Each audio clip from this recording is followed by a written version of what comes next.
Hi friends, வணக்கம்.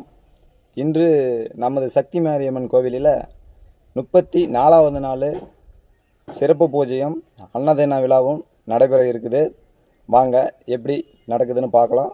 இன்றைக்கி நமது உங்கள் அசோகன் கணேச அசோகன் யூடியூப் சேனல் வழங்கும் சிறப்பு பூஜை நடைபெற இருக்குது.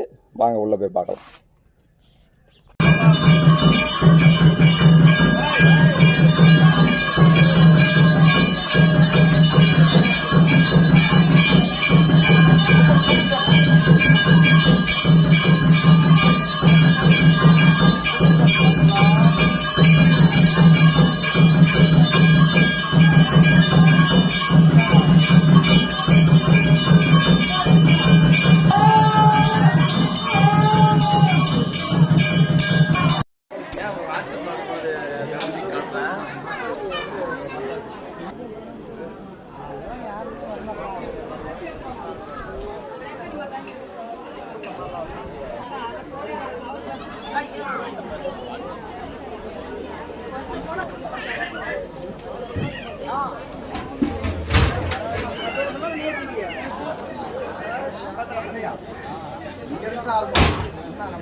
அதுலயே இருக்குதா தர